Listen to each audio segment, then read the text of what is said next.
গোলাঘাটত ধাৰাবাহিকভাৱে শিশু শ্ৰমিকৰ বিৰুদ্ধে অভিযান জিলা পৰ্যায়ৰ টাস্ক ফৰ্চৰ। গোলাঘাট চহৰৰ লগতে জিলাখনৰ বিভিন্ন ঠাইত বন কৰা হিচাপে কৰ্মত নিয়োজিত কৰি ৰখা একাংশ কণমানিৰ বিৰুদ্ধে এই অভিযান।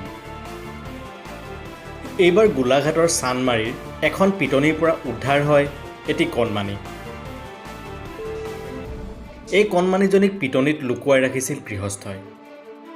গোলাঘাটত জিলা পৰ্যায়ৰ টাস্ক ফৰ্চে নগৰৰ বিভিন্ন অঞ্চলত শিশু শ্ৰমিকৰ বিৰুদ্ধে অভিযান চলাই 3গৰাকীকৈ কন্যা শিশু শ্ৰমিক উদ্ধাৰ কৰে।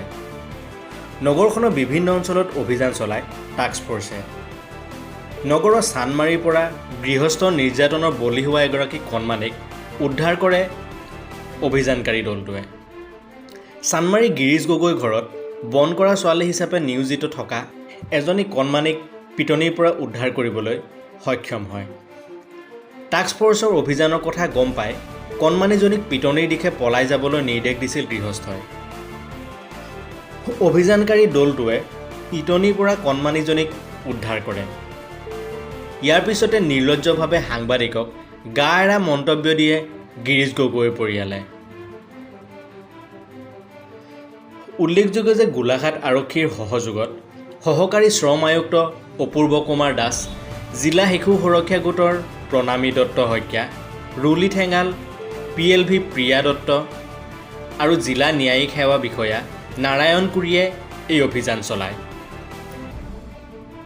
জিলা পৰ্যায়ৰ টাস্ক ফৰ্চে বৰ্তমান গোলাঘাট আৰক্ষীক তদন্তৰ বাবে কণমানি কেইজনীক গোলাঘাট আৰক্ষীক চমজাই দিয়ে।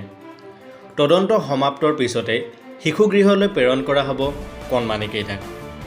জিলা ন্যায়িক সেৱা বিষয়া নাৰায়ণ কুৰিয়ে জিলাবাসীলৈ আহ্বান জনাই কয় যে কোনেও যাতে শিশু শ্ৰমিক নিয়োগ নকৰিব।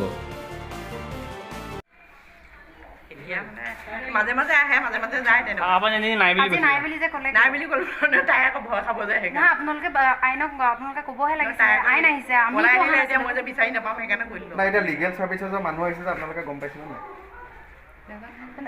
ভিতৰত চানবিন কৰিলে ভিতৰত বেছি আপোনাৰ ভিতৰত নাপালে, আপুনি নাই বুলি কৈছিলে, আপুনি ৰাতিপুৱাই পঠাই দিলোঁ বুলি কৈছিলে। এতিয়া আকৌ কেনেকৈ পালে আপোনাৰ ইয়াত কেনেকৈ ওলালে? এজন পুলিচ চুলিচৰ ওচৰকে ফাঁকি দিছে, কেলৈ ফাঁকি দিলে? একদম সঁচা কথাটো মই কৈছোঁ দেই। আজি ৰাতিপুৱাই মানে পঠিয়াই দিয়াৰ কথা ছোৱালীকেইজনীও কৈছিলে যে এনেকৈ লগৰ ছোৱালী হেৰি কৰিব নালাগে। তাৰমানে তাই বহুত বদমাছ তাৰমানে। কেতিয়াবা মই চাহ দিওঁ। খালি ৰাতিও দিছিলে? খালি ৰাতি দিছিলে? আপোনালোকে জলকীয়া খাইছে বুলি কৈছে কথাটো কালি ৰাতি দিছিলে, কালি ৰাতি দিছিলে নহয়? কালি ৰাতি দিছিলে নে? কি জলকীয়া? নাই মাৰি দিছিলে কালি। মাৰা দিয়া নাই, কাঞ্চু পাত্ৰমান দিছোঁ। গোটেই শাক পাচলিবোৰ কাটি মানে এফাল ইমান কৰি ৰাখিছে, এফাল কাটি পেলাইছে। কি কি কৰে? কি কি কাম কৰে? কি কি কাম কৰে? শাক পাচলি কৰে আৰু কি কি কৰে? শাক পাচলি কাটি দিয়ে আৰু কি কৰে? কাঢ়ি বাতি মাজে? কেতিয়াবা মই ধুওঁ, কেতিয়াবা তাই ধুৱে।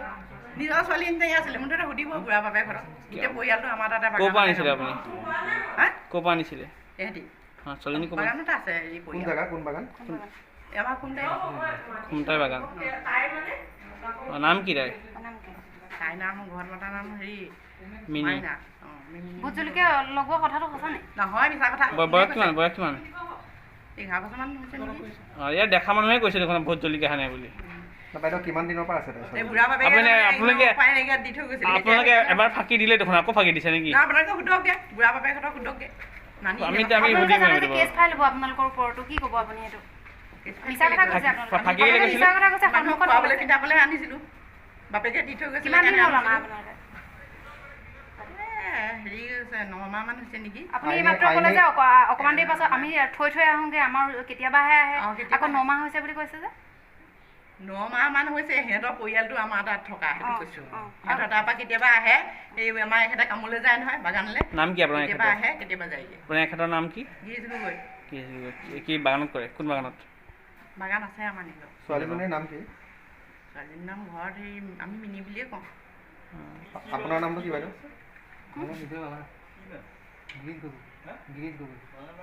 বাগানৰ নামটো কি?